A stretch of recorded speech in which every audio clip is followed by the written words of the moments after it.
Hello, good morning. Yes, we're going to talk about some bedside manners this morning. While you may still be in the bed and God is by your side, we're going to talk about having manners for God on this day. And not just about how Him, as our doctor and our King, has manners towards us, but about how we have manners towards Him, right? We should always reverence Him. So, the verse that I was reading over this morning and that I want to share with you all today is, of course, Psalms 91. Now, Psalms 91 is that verse that we pray because we want to be protected, we want to be covered, and it's something that we should pray over ourselves every day or every night. But I was reading a different version this morning, and it was the Message version.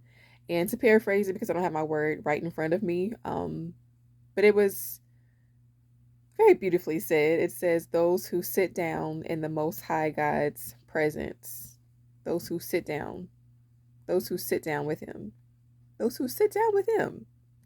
And it got me pondering in my mind about how to really approach a king or how we are spending our time in a king's presence. And again, having manners, we need to still reverence that God is a king, that He is holy, that He's everything, right? And it also reminded me of Queen Esther when she approached the king. She approached him in a certain fashion. Of course, she was fasting and she had something in her heart that she wanted to approach the king about. But she didn't just immediately, even after all that fasting and all that wisdom, she didn't just approach the king any type of way. She still had to slow herself down. And it was a certain posture and a certain silence that she had all over her and inside of her heart when she approached the king, right?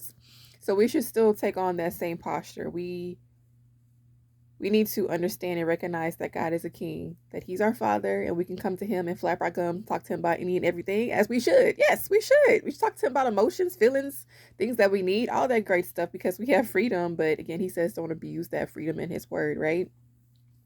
And I think, and I believe, and I know, and I feel all the emotions, right? All the things that we need to, again, still just have reverence for Him and just have silence in this season. I'm heavy on silence in this moment, in this hour, in a world where everybody is so talkative and noisy, and people get the dopamine rushes from scrolling and constant clutter.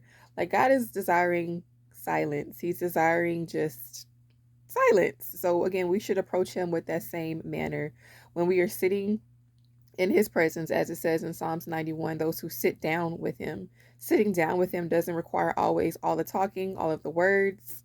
There's a great verse in Ecclesiastes, I believe it's 5, Ecclesiastes 5, that says, when we are approaching God, choose less words. Choose less words because He's God.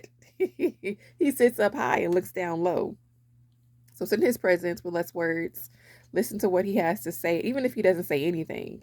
Even if He's saying nothing to you, sit down with Him and rest, knowing that I'm in His presence. I'm His daughter.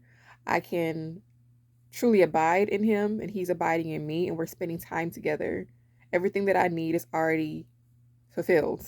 Every little thing that I'm trying to ask for, trying to talk about, I don't need to talk about that right now because I have the ultimate high. He's the most high God. I'm in His presence with silence.